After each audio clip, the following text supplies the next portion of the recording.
الحمد لله الذي جعل الشمس والقمر بحسبان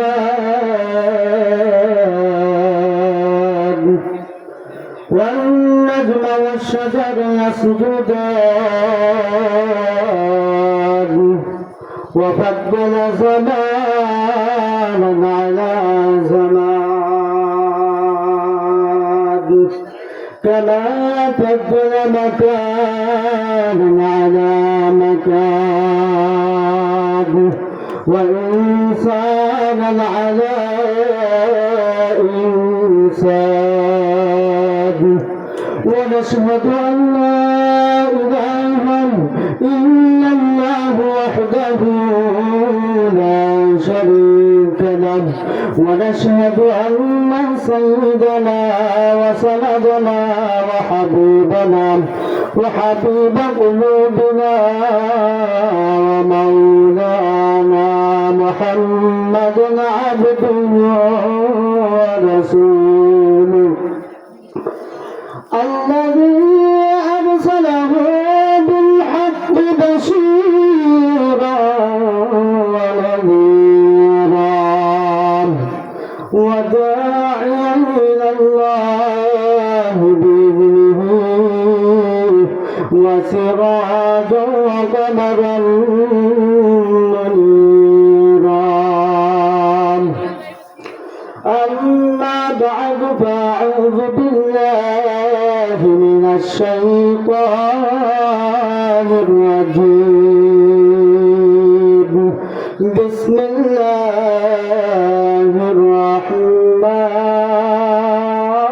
الرحمن الرحيم قد أفلح من تزكى وذكر اسم ربه فصلى وقال رسول الله صلى الله عليه وسلم إن هذه القلوب تسدع كما يسدع الحديد إذا أصابه الماء قيل يا رسول الله وما جلاؤها قال كثرة ذكر الموت وتلاوة القرآن أو قام قال عليه الصلاة والسلام وقال تعالى في شان حبيبه إن الله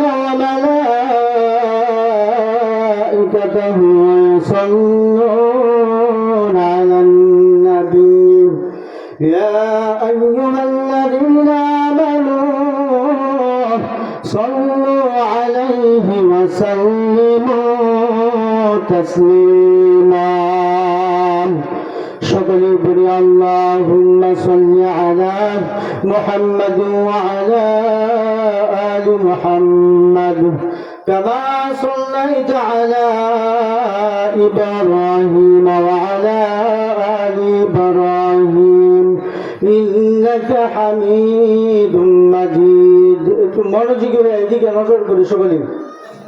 اللهم بارك على محمد وعلى آل محمد كما باركت على إبراهيم وعلى آل إبراهيم إنك حميد مجيد بلغ الغلام بكمالهم كشف الدجى بجماله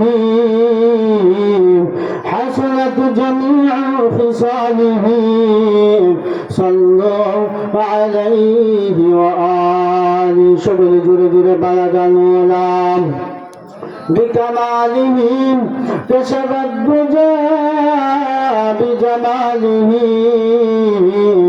حسنت جميع خصاله صلوا عليه وآله بكى हमको तेरे राह किसे तरफ है, तेरे राह पर चला हमको खुदाया।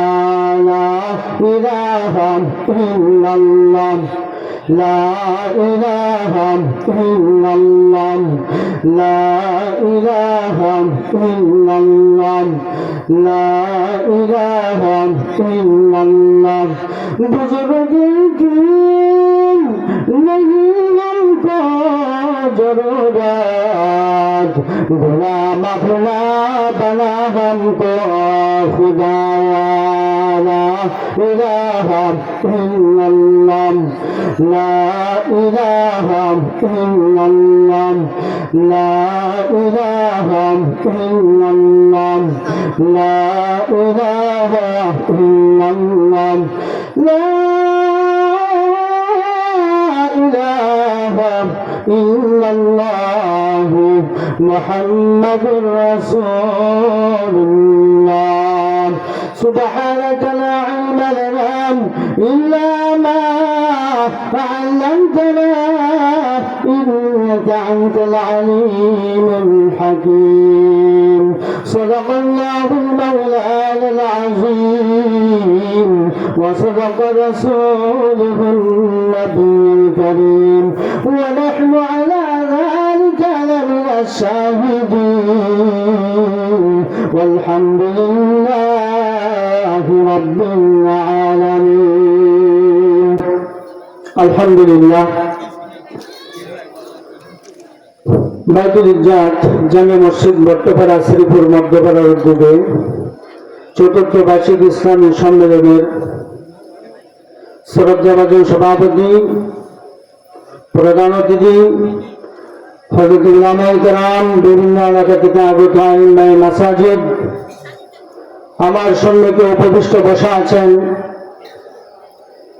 ঈমান প্রিয়, দিন প্রিয় মধ্য মুজাহিদ, আমার পিতৃ সমতুল্য বয়স্ক বাবাজিরা, সমবয়স্ক বন্ধুগণ, স্নেহের কচিকাচারা, পদ্মার অন্তরালে অপেক্ষমান আমার পদ্মানিশী নবলা সরলা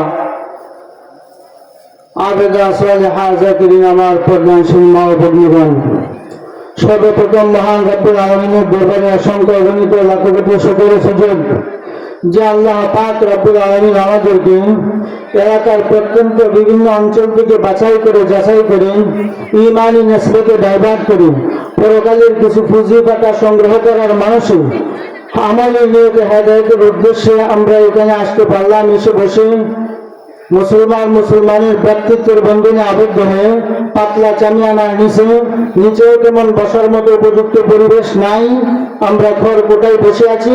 আমাদের ঈমানি চেতনা নিয়ে আল্লাহ তাআলা আমাদেরকে বসার তৌফিক দিয়েছেন। এই জন্য যিনি আমাদেরকে এতটুকু সুযোগ নেক আমলের জন্য করে দিয়েছেন, সেই মহান রব্বুল কারীমের দরবারে একবার আমাদের প্রত্যেকের কণ্ঠকে উঁচু করে দিল থেকে কালিমাতুশ শুকর আদায় করে আলহামদুলিল্লাহ। অসংখ্য অগণিত দুরূদ ও সালাম মানবতার কান্ডারি, উম্মতের মুক্তির দিশারি, শাফিউল মুজনিবিন রাহমাতুল আলামিন জনাবে মুহাম্মদুর রাসূলুল্লাহ সাল্লাল্লাহু আলাইহি ওয়াসাল্লামের উপর, যিনি আজ পর্যন্ত সেই মদিনায় মুনাওয়ারায় সবুজ গম্বুজের নিচে রোজা টাওয়ারে উম্মতের দরিদ্র হইয়া আজও উম্মতি বলিয়া থাকতেছেন। সেই নবী পাকের উপর আমাদের পক্ষ থেকে লাখ কোটি দরুদ ও সালাম সোনার মদিনার রোজা খারের জন্য আল্লাহ তাআলা পৌঁছে দেন। সকলে বলে আমিন। আর আমাদের জীবনের সবচেয়ে বড় সফলতা, আল্লাহ পাক রব্বুল আলামিন আমাদের নবীকে আমরা দেখতে পাচ্ছি না, কত কাফের বেঈমানকে নবীকে দেখছে কিনা? আমরা মুসলমান হইয়া নবীর উম্মত হয়ে দেখতে পারলাম না। আল্লাহ তাআলা যেন আমাদের প্রত্যেককে স্বপ্ন যুগে সেই পেয়ারা নবীকে দিদার নসিব করে দেয়, আমিন। কারণ যে ব্যক্তি স্বপ্নে নবীকে দেখতে পাবে জাহান্নাম তার জন্য হারাম, জান্নাত ওয়াজিব। সুবহানাল্লাহ। আল্লাহ রাসূল বলেন যে শয়তান আমি নবীর সুরত দেখতে পারে না, যে ব্যক্তি স্বপ্নে আমি নবীকে দেখলো সে যেন বাস্তবে আমি নবীকেই দেখলো। সুবহানাল্লাহ। সম্মানিত হাজিরিন, আমি আপনাদের সম্মুখে কোরআনুল কারীমের ছোট্ট দুটো আয়াত পেশ করেছি রাসূল করিম সাল্লাল্লাহু আলাইহি ওয়াসাল্লাম অসংখ্য অগণিত হাদিস থেকে। এক টুকরা হাদিস পেশ করেছি। আল্লাহ তাআলা আমাকে যেন দিলের হক কথা বলার এবং হেদায়েতের উদ্দেশ্যে আমলের নিয়ত আমি যেন বলতে পারি, আপনারাও যেন শুনতে পারেন, সেই তৌফিক যেন বক্তা এবং শ্রোতা উভয়কে দান করে, সকলে বলে আমিন। আলোচনাটা ছিল এই সূরাতুল আ'লার, যে আল্লাহ তাআলা বলতেছেন কদ আফলাহা মান তাযাক্কা, যে অবশ্যই তারা সফল, কামিয়াবি, তারাই সাকসেস, যারা তার অন্তরকে পরিশুদ্ধ করতে পেরেছে। আত্মাকে যে ব্যক্তি শুদ্ধ করছে সেই সফল, আত্মশুদ্ধি। আমরা সকলে জানি যে মানুষের রোগ হয় কি হয় না, এই রোগের জন্য কিন্তু আমরা চিকিৎসকের কাছে যাই। এটা হলো শারীরিক রোগ।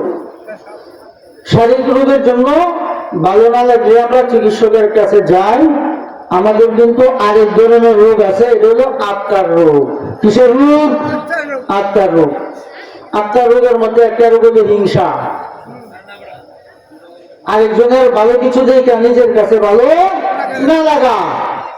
এই জন্য আল্লাহ রাসূল বলেছেন ইয়াকুমুল হাসাদ ফাইন্নাল হাসাদা ইয়াকুলুল হাসানাত কামা তাকুলুন নারুল হাতাব। হে উম্মতেরাম, ও উম্মতেরা, তোমরা হিংসা থেকে বেঁচে থাকো। হিংসার আরেক প্রতিশব্দ হলো পরশ্রী কাতরতা। পর মানে অন্যের, শ্রী মানে সুন্দর মর্যাদা। আরেকজনের ভালো দেখে নিজের কাছে ভালো না লাগা, নিজের কাছে কেমন কেমন লাগা, যে আমারও 4টা ছেলে, আরেকজনেরও 4টা ছেলে, ওই বেটা তার 4টা সন্তানকে উচ্চ শিক্ষায় শিক্ষিত করাইয়া সিঙ্গাপুর পাঠিয়ে দিছে, মালয়েশিয়া পাঠাইছে, ইটালি পাঠিয়ে দিছে, আর আমার সন্তানগুলি মানুষের বাড়িতে কাজ করে, একই বাড়িতে একই এলাকায় থাকি, কিন্তু তার মর্যাদা এত, তার খালি পয়সা আর পয়সা। বাড়িটা ব্যাংক ব্যালেন্স জিপিএসে বইটা লাইছে, বাড়িতে প্লাট বাসাবাড়ি করছে। হায় হায়, কি করতেছে মনের মধ্যে, মানে জ্বালা যন্ত্রণা। এই জন্য আল্লাহ রাসূল বলেছেন তোমার আত্মার রোগের মধ্যে 1 নম্বর রোগ হল হিংসা। তুমি হিংসা থেকে বেঁচে থাকো, কেননা ইয়াকুমুল হাসাদ ফাইন্নাল হাসাদা ইয়াকুলুল হাসানাত। তুমি যদি হিংসা থেকে বেঁচে না থাকো, হিংসা যদি পরিহার না করো, এই রোগ যদি তোমার অন্তর থেকে না সরাও, তোমার যত ধরনের নেক আমল করতেছ, এই হিংসায় এক সময় তোমার সকল নেকগুলি ধ্বংস করে দিবে। নাউযুবিল্লাহ। তোমার এই রোগটা অন্তরে থাকার কারণে হিংসা তোমাকে কি করবে? তোমার সমস্ত নেক আমলকে ধ্বংস করে দিবে। আবার উদাহরণ বলছে কামা তাকুলুন নারুল হাতাব। শুকনা কাঠের মধ্যে আগুন ধরাইলে, শুকনা কাঠের মধ্যে যদি আগুন ধরানো যায় তো কি হয়? পুরিয়া সারকার হয়ে আংরা হয়ে যান, কয়লা হয়ে যান। এইরকম ভাবে একটা হিংসুক যতই নামাজ পড়ুক, যতই রোজা রাখুক, যতই দান সদকা করুক, যতই ইবাদত বন্দেগী করুক, যতই রোজা রাখুক, যতই তাহাজ্জুদ গুজার হোক, যতই আউলিয়া আশরাক করুক, যতই কুরবানি দেখ, যতই হজ করুক, তার মধ্যে হিংসার মতো যে একটা ভাইরাস, ব্যাকটেরিয়া, জীবাণু যদি তার অন্তঃকরণে থাকে, তার সমস্ত নেক আমল বরবাদ, কাঞ্জা, নষ্ট। আগুনে যেমন কাঠের মধ্যে আগুন লাগলে এটার মধ্যে আর কিছুটা না ফুইরি আকারে কি ছাই করে দেয়, এইরকম কোন মানুষের অন্তঃকরণে যদি হিংসাটা হয় তাহলে ছাই করে দিব সব কিছু। এই জন্য আল্লাহ পাক রব্বুল আলামিন বলতেছেন قد أفلح من تزكى وذكر اسم ربه فصلى। ওই ব্যক্তিরাই সফল যারা তার নিজ নফসকে, নিজ আত্মাকে, অন্তঃকরণকে পরিশুদ্ধ করেছে যাবতীয় অন্যায় কাজ থেকে, যাবতীয় হিংসা, অহংকার, তাকাব্বুর, জুলুম করে, গীবত, শাকার, লোভ, লালসা, পরনিন্দা, পরচর্চা, এইগুলি বাদ দিয়ে একমাত্র আল্লাহর জন্য তার অন্তরটাকে অক্ষ করে দিয়েছে। আল্লাহর রাসূল সাল্লাল্লাহু আলাইহি ওয়াসাল্লাম বলেন যে মানুষের মধ্যে একটা গোশতের টুকরা আছে, ওই গোশতের টুকরাটা যদি ভালো থাকে তার সমস্ত শরীর ভালো থেকে সুবহানাল্লাহ। আর এই গোষ্ঠের টুকরাটা যদি পীড়িত অবস্থায় রোগাগ্রস্ত অবস্থায় কোনো ভাইরাস ব্যাকটেরিয়া কোনো ধরনের পোকা ধরে ফেলায়, ওই কারেন্ট পোকা আমাদের ক্ষেতের মধ্যে যখন ধান খায়, ওই কারেন্ট পোকাকে নিধন করার জন্য আমরা কীটনাশক স্প্রে করি কি করি না? না কিন্তু একদিনে করে শেষ। যে আপনার আমার অন্তরে যে কারেন্ট পোকা ধরেছে, যে গান্ধী পোকা ধরেছে, যে ভ্রমণ বৈশাখ কুটকুট করে যে গুণ আমাকে কাটতেছে, এইগুলি যদি কীটনাশক নামের মেডিসিন দ্বারা যদি আমরা এইগুলিকে পরিষ্কার না করি, তাহলে যত ধরনের আবাদত করি না কোনো বান্দা, কোন আবাদত মাওলার দরবারে কবুল হবে না। এইখানে বিষ কীটনাশক কি, এইখানে বিষ যে দাম, এই পোকা গুণ যে আমাকে ধরছে, কারেন্ট পোকা যে আমার কলমের মধ্যে ধরিয়া কুটকুট করিয়া আমার মধ্যে হিংসা ঢুকছে, লুপ ঢুকছে, পরনিন্দা পরচর্চা ঢুকছে, অন্যের মাল আত্মসাৎ করার জন্য আমার জিব্রাও টানিয়ে বাইরে খালি ঘুরতাছি, এই কাটিং মাস্টার হইয়া কোদাল লইয়া খালি কেতেরা যেতে ঘুরি আর কুচকুচ করে প্রতি বছর কাজে কাটিয়া 3.5 রজনীর ফোনে 4 টাকা বানাইয়া দিয়েছি। কাল লাগিয়া এটা আমার এক ধরনের রোগ। মান আখাযা শিবরান, যে ব্যক্তি অন্যায় ভাবে জোর করে হাত জমি অন্যায় ভাবে জোর করে বুক দখল করবে, কাল কিয়ামতের ময়দানে নবীজি বলেন ওই ব্যক্তির গলায় 7 তবক জমিন বেরিয়ে পড়ে তার গলায় ঝুলিয়ে দেওয়া হবে। নাউযুবিল্লাহ। কার জন্য আপনি কাটিং মাস্টার হয়ে প্রতি বছর একবারে সূত্র ধরে আইনটা কাটতেছেন, কার ফসল আপনি নষ্ট করতেছেন? আপনার অন্তরের মধ্যে কারেন্ট পোকা ধরছে, গান্ধী পোকা ধরছে, ভ্রমরা ধরছে। এইগুলি নিধন করার জন্য আল্লাহর রাসূল বলেন, সাহাবায়ে কেরামদেরকে আল্লাহর রাসূল বলতেছেন যে মানুষের মধ্যে একটা কলব অন্তর্হৃদপিণ্ড আছে, একটা আত্মা আছে, এটার মধ্যে মরিচিকা ধরছে, জং ধরছে। ও সাহাবায়ে কেরাম, মানুষের তোমরা অবশ্যই লোহা দেখেছ, লোহার মধ্যে যদি জং ধরে, এইটা যদি কামারের কাছে নেওয়া হয়, ওই কামার এই জং ধরনেওয়ালা লোহাটাকে আগুনে ফোড়াত যায় কিনা? ফোড়াত দেওয়ার পর এটা রেপ দিয়ে ঘষাঘষি করে এক সময় ঘষতে ঘষতে ওই জং ধরা লোহাটাকে পূর্বে ন্যায় ফিরে আসে, তখন চকচকাবে, তখন আর জং থাকে না। এইরকম মানুষের অন্তঃকরণে যে জং করছেন, সাহাবায়ে কেরাম প্রশ্ন করে, ইয়া রাসূলুল্লাহ, ইয়া হাবিবাল্লাহ, লোহার মধ্যে জং ধরলে যেমন মরিচিকা ধরলে কামারের কাছে দিলে কামার আগুনে ফোড়াত দেন, ফোড়াত দিয়ে হাতুড়ি দিয়ে ফিডালের উপরে রেট দিয়া বসে মাঝে করার পর এইটা জং মুক্ত হয়ে যায়, চকচক করে লোহাটার পূর্বের অবস্থায় ফিরে পায়। আমাদের অন্তঃকরণে যে মরিচিকা ধরেছে, জং ধরেছে, কারেন্ট পোকা ধরেছে, গুন করে কুটকুট করে কামড়ায় যে আমার সামনে কামড় বরবাদ করতেছে। এই জন্য কোন রেখা আসেনি, কোন মেডিসিন আসেনি। আমরা এই মরিচা দূর করার উপায় কি? আল্লাহ রাসূল সাল্লাল্লাহু আলাইহি ওয়াসাল্লাম বলেন, তোমাদের এই গুণ, তোমাদের অন্তঃকরণ পরিশুদ্ধ করার জন্য আমি তোমাদেরকে 2টা মেডিসিনের কথা বলতেছি। কয়টা মেডিসিন? কয়টা? 2টা মেডিসিন। 1 নম্বরে ক্বালা কাসরাতু যিকরিল মাউত, মৃত্যুকে তোমরা বেশি বেশি করে স্মরণ করবে। সুবহানাল্লাহ। একটা বান্দা যখন মৃত্যুকে স্মরণ করবে, আইনামা তাকুনু ইউদরিকুমুল মাউত ওয়ালাউ কুনতুম ফি বুরুজিন মুশাইয়াদা ওয়াজাআত সাখরাতুল মাউত বিল হক কুল ইন্নাল মাউতা আল্লাযী তাফিরুনা মিনহু ফাইন্নাহু মুলাকীকুম সুম্মা তুরাদ্দুনা ইলা আলিমিল গায়বি ওয়াশ শাহাদা ফায়ুনাব্বিউকুম বিমা কুনতুম তা'মালুন। যে মৃত্যু যে আসবে এতে কোনো সন্দেহ নাই। আমরা কি বাচ্চা কাটবো আমার জীবন? বাঁচতে পারবো?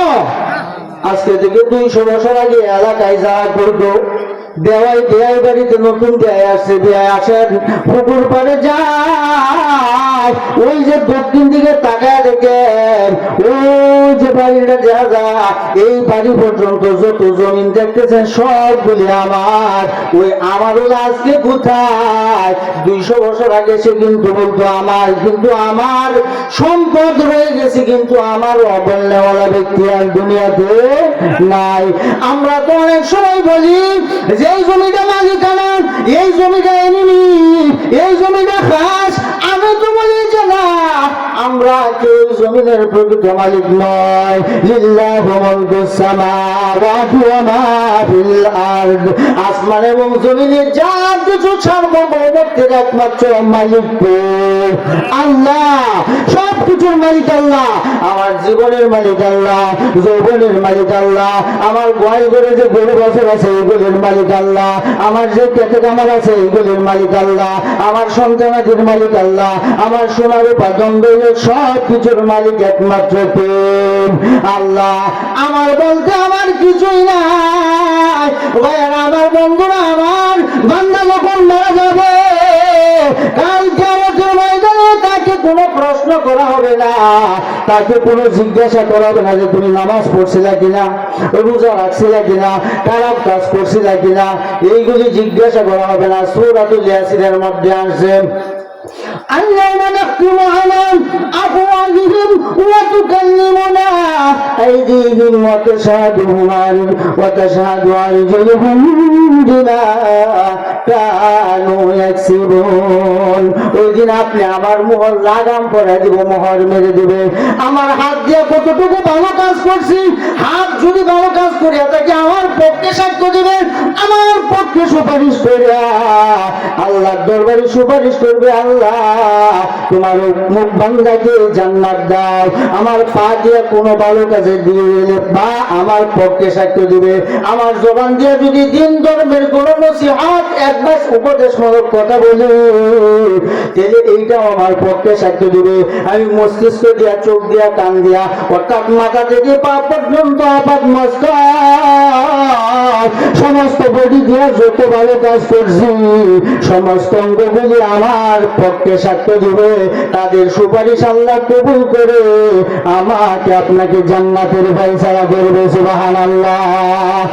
আর যদি খারাপ কাজ করে থাকি, হাত দিয়া যদি কোনো অন্যায় কাজ করে থাকি, পায়ে হেঁটে যদি কোনো গঠিত ইসলামে নিন্দনীয় বিশুদ্ধ কোনো কাজের দিকে যায়, এই মাথা দিয়া চিকন চিকন বুদ্ধি বাইর করে যদি আরেকজনের ফেসো ফেলায়, আরেকজনের জন্য কোয়া করি, এই কোয়ার মধ্যে আমার নিজেরই ফোরন লাগবো। যেমন আবু জেহেলিয়া নবীর লাগিয়া কোয়া করছেন, পড়ছেন কি নবীজি না হ্যাঁ নিজেই। এইরকম আপনি আরেকজনের পথ বন্ধ করবেন, আল্লাহ পাক রব্বুল আলামিন কুদরতিভাবে আপনার পথ যে কোনো উপায়ে বন্ধ করে দিবে। আরেকজনের পথ আপনি উন্মুক্ত করে দিবেন, ছেড়ে দিবেন। আল্লাহ পাক রব্বুল আলামিন পরকালে আপনার জন্য জান্নাতের পথ খুলে দিবে। সুবহানাল্লাহ।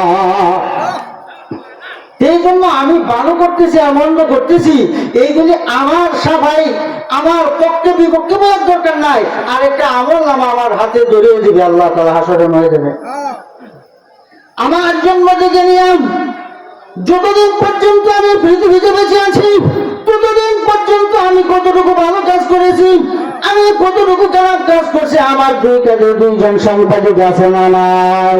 কিরামান কাতিবিনা ইয়ালামুনা মা তাফআলুন। আমি ভালো করছি এবং মন্দ করছি সবগুলি আমার দুই কাজের ফেরেশতা অডিও এবং ভিডিও আকারে সবগুলি রেকর্ড করে রাখতেছে। আমি মৃত্যুর পর হাসরের ময়দান যেদিন কায়েম হয়ে যাবে রে বান্দা, ওই দিন আল্লাহ তাআলা আপনার আমার প্রত্যেকের আমলের ডায়েরি আমার হাতে ধরিয়ে দিবে আর বলবে, আব্দি হে আমার বান্দা, ইকরা কিতাবাকা কাফা বিনাফসিকা আল-ইয়াওমা আলাইকা হাসিবা। তুমি তোমার শরীয়তের বিধিবিধান বিধান পথ থেকে নিয়ে এই মসজিদ থেকে 4 ভাই কাবুল্লাহ নামের যে প্লেন আপনার দুয়ারে বিমানবন্দরে যখন ল্যান্ড করবে,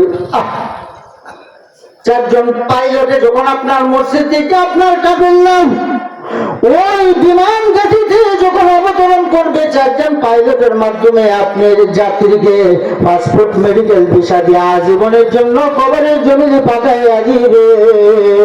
এরপর মুহূর্তে আপনি যত ভালো এবং মন্দ কাজ করছেন সবগুলি কিন্তু আমল নামার মধ্যে লেখা আছে। আল্লাহ কুদরতি জবান দিয়ে ঘোষণা করবেন, বান্দা ইকরা পড়, কিতাবাটা তোর কিতাব, তোর আমাদের জায়গায় আজকে তুই নিজেই পড়। ইকরা কিতাবাটা কাফা বিনাফসিকা, আজকে তোর নিজের জন্য তোর নিজের হিসাবে যথেষ্ট। ইয়াউমা আলাইকা হাসিবা, তোর পক্ষে এবং বিপক্ষে কেউ সাক্ষ্য দেওয়ার দরকার নাই। তোর নিজের বিষয় তুই নিজেই কর, তুই জান্নাতি না জাহান্নামী। কি অবস্থা হবে? কার লাগে এত চিন্তা, এত ভাবনা, এত কিছু করতেছে? হ্যাঁ, কত কিছু করতেছে আরেকজনের জন্য, আমি আমার নিজের জন্য কি করলাম?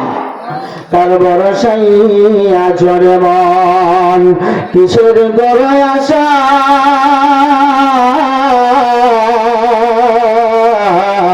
এত সুন্দর বাড়ি গাড়ি একদিন ভেঙে যাবে তোমার বাসা, ও তোমার গোনা দিন ফুরাইয়া যাবে,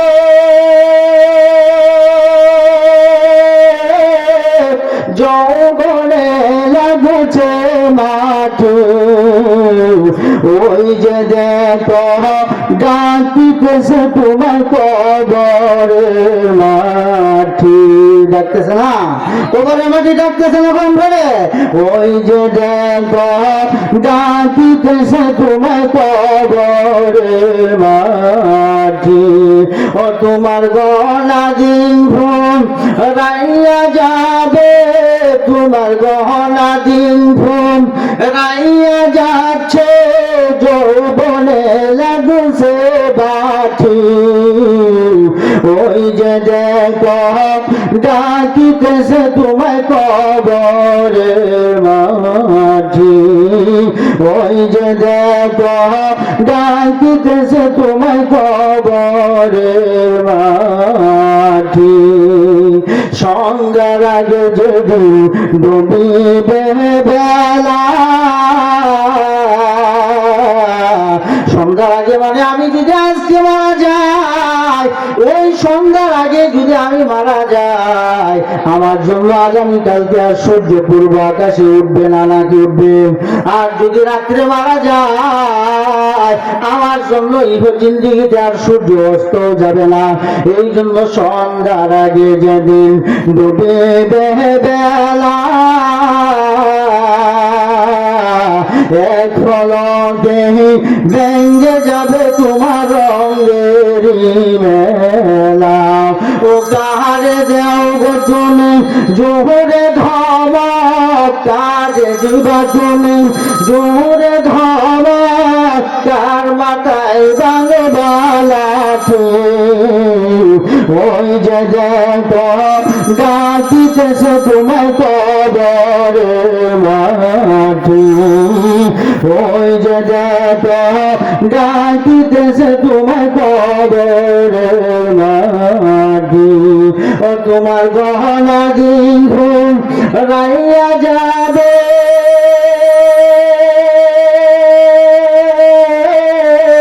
যৌবনে লাগছে বাকি, ওই যে দেখো ডাকিতেছে তোমায় কবরের মাটি।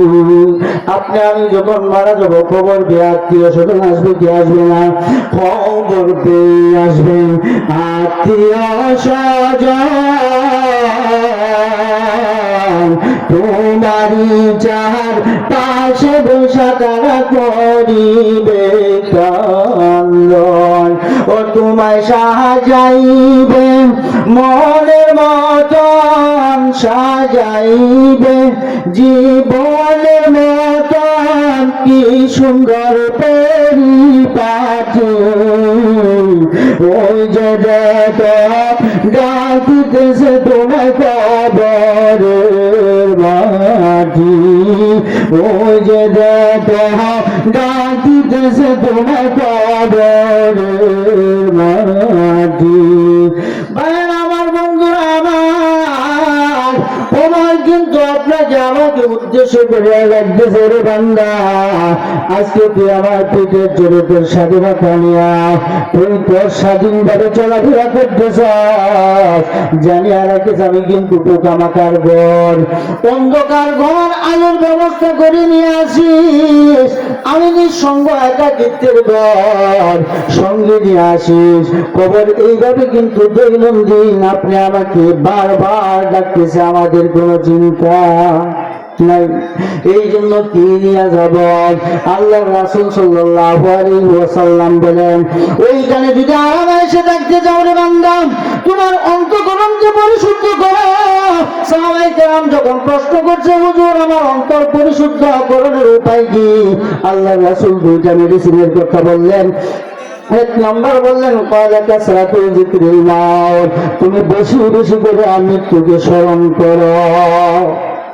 আমি যদি মৃত্যুকে বেশি বেশি করে স্মরণ করি, মৃত্যুকে যদি আমি আমার পকেটের কলম বানাই, মৃত্যুকে যদি আমার জীবন সঙ্গী বানাই, মৃত্যুর কথা স্মরণ যদি আমি হাতের রুমাল বানাই, তাহলে আমার দ্বারা আরেকজনের ফসল নষ্ট হবে না, আমার দ্বারা সুদ ঘুষের ব্যবসা হবে না, আমি ব্যবসায়ী হিসেবে আরেকজনকে বেজাল দিব না, আমার মরণের বয়সে আল্লাহর কাছে জবাবদিহিতা করতে হবে, ওজনে কাউকে কম দিব না, আমার দ্বারা আরেক বেলার আইতে আমার পেট বড় করবো না, আমি ভাইয়ের ওয়ারিশ ঠকাইতাম না, বোনের নাম সাম দিয়ে খালি দমকে বিদায় করতাম না, মা বাবার অবাধ্য হব না, কারণ আমার মরণের ভয় আছে, আমার মৃত্যুবরণ করতে হবে।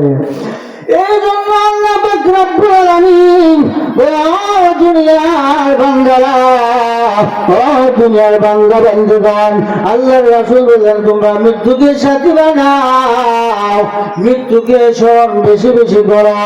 আর যে ব্যক্তি দৈনন্দিন 20 বার এমন ভাবে স্মরণ করতে করতে 100 বার পর্যন্ত খালি মৃত্যুকে স্মরণ করলো, যে মরণ মরণ মৃত্যু মৃত্যু, এটা বললে হইতো না। মরণকে স্মরণ করা মানে যে আমি এত নামাজও কাজা করবো না, কারণ নামাজ কাজা করলে আল্লাহর কাছে আমার জবাব দিতে হবে। আমি সুদ ঘুষের ব্যবসা করবো না, আল্লাহর কাছে আমার হিসাব দিতে হবে। আমি বান্দার হক নষ্ট করবো না, কারণ আমার মরতে হবে। এই জন্য আমার মৃত্যুকে স্মরণ করা, মৃত্যুকে স্মরণ এইভাবে করতেন। হযরত উসমান রাদিয়াল্লাহু তাআলা আনহুর নাম তো শুনেছেন, যে ইসলামে যে 4 জন খলিফা ছিলেন তার মধ্যে হযরত উসমান তৃতীয় খলিফা ছিলেন।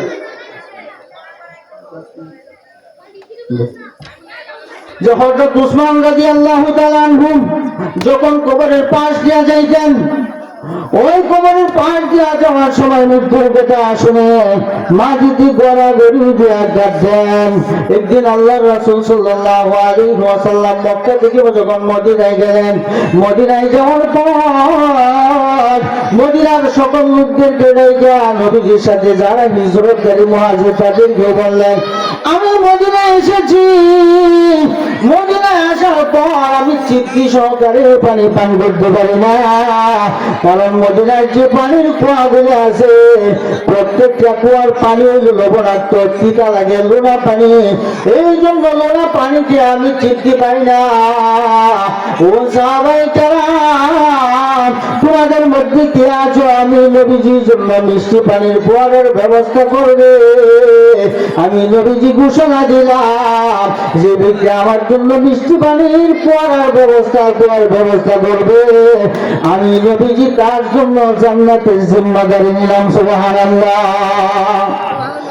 শত শত মানুষ নবীজির এই ভাষণ শুনলেন, হাজার হাজার মানুষ শোনার পর কেউ সাহস পায় না, কারণ সকলেই জানে মদিনার প্রত্যেকটা কুয়ার পানি লবণাক্ত, লোনা পানি, কেউ সাহস পায় না, কেউ দাঁড়ায় না। হযরত উসমান, যার নাম হযরত উসমানে গনি, আরবের মধ্যে শ্রেষ্ঠ ধনী ব্যক্তি, মালদার ব্যক্তি ছিল হযরত উসমান। উনি লাভ দিয়া দাঁড়ায় গেছে, চোখের পানি যায় কাঁদতেছে, ইয়া রাসূলুল্লাহ, ইয়া হাবিবাল্লাহ, আমি উসমানের জীবনের বিনিময় হলে আপনার জন্য আমি মিষ্টি পানির কুয়ার ব্যবস্থা করব, আপনি আমার জন্য দোয়া করে দেন। আপনার জন্য মিষ্টি পানির কুয়ার সন্ধানে আমি উসমান বের হয়ে যাম। হযরত উসমান উঠলাইয়া উঠের উপর ওই দিনার স্বর্ণ মুদ্রা টাকা অবস্থা করে উনি মদিনার অলিতে গলিতে ঘুরতে থাকলেন। একদিন দুই দিন একাধারে 2 দিন ঘোরার পর জান্নাতুল বাকি, যেখানে মদিনার এখন কবরস্থান, ওইখানে তখন কবরস্থান ছিল না, এইখান তো নিরাশ মনে পরিশ্রান্ত অবস্থায় ওইখানে আইসা উষ্ণের উপর থেকে নাই না হাও মাও করে উসমান কাঁদতেছে। ওগো রাব্বুল আলামিন, তোমার হাবিবকে আমি প্রতিশ্রুতি দিয়েছিলাম যে মিষ্টি পানির কুয়ার ব্যবস্থা করে দেব, কিন্তু মদিনার প্রত্যেকটা এলাকায় শহরে গ্রামে গঞ্জে অলিতে গলিতে সেখানে আমি কত জায়গায় ঘুরলাম, কোথাও আমি মিষ্টি পানির কুয়ার ব্যবস্থা করতে পারলাম না। এখন আমি এই কলঙ্কের চেহারা আমি নবীজিকে কেমনে দেখাই? এই নবীর সম্মুখে যাওয়ার আগে যদি আমার মরণ হইতো তাইলে ভালো ছিল। এই কথা বললে উসমান হাও মাও করে চোখের পানি ছেড়ে বুক ভাষা কাঁদতেছে। ওইদিকে একজন 130 বছরের বুড়া মিয়া বৃদ্ধ মানুষ কাছে আসতে এসে কো বাবা, কোথায় তোমার বাড়ি, কোথায় তোমার ঘর? তোমাকে দেখে তো এলাকার মানুষের মতো মনে হয় না, তুমি এইখানে কেন এসে কান্দ? তোমার মনে কি ব্যথার যন্ত্রণা বেদনা আমি একটু জানতে চাই, তুমি কেন কাঁদো রে বাবা? হযরত উসমান বলতেছেন, ও চাচা মুরব্বী বাবাজি, আমি অন্য কোন লোক লালসার জন্য ধন সম্পদের মায়া করে কান্দি না। আপনি শুনছেননি যে আপনাদের দেশে দিনের নবী মক্কা থেকে কাফির বেঈমানদের অত্যাচার সহ্য করতে না পেরে ইসলাম প্রচারের জন্য সুবিধাজনক স্থান মদিনায় আল্লাহর অনুমতি নিয়ে উনি মদিনায় এসেছেন। নবী যেদিন থেকে মদিনা এসেছে ওই দিন থেকে মদিনার কুয়ার পানিকে মদিনা নদীর মন তৃপ্তি পায় না, কলিজা ঠান্ডা হয় না। এই জন্য নবীজি ঘোষণা করেছিলেন, এমন কি একজন আছো যাওয়ার জন্য মিষ্টি পানির কুয়ার ব্যবস্থা করবা? আমি নবী ঘোষণা দিলাম তোমার জন্য জান্নাতের জিম্মাদারি আমি নিব। সুবহানাল্লাহ। ওগো চাচা বাবাজি, নবীর জবান থেকে এমন প্রতিশ্রুতি শোনার পর আমি উসমান দাঁড়িয়ে গেলাম, কারণ আমার ধন সম্পদের অভাব ছিল না। আমি যখন দাঁড়াইলাম, দাঁড়ায় আমার এই উটের বুঝে স্বর্ণ মুদ্রা নিয়া এই মদিনার অলিতে গলিতে আনাচে শহরে বন্দরে সব জায়গায় ঘোরাফেরা করলাম, কোথাও আমি মিষ্টি পানির কুয়ার সন্ধান পেলাম না। এই জন্য নিরাশ মনে পরিশ্রান্ত বিষাক্ত বেদনায় যন্ত্রণা নিয়া এখানে আমি নিরালায় বসে বসে কান্দি।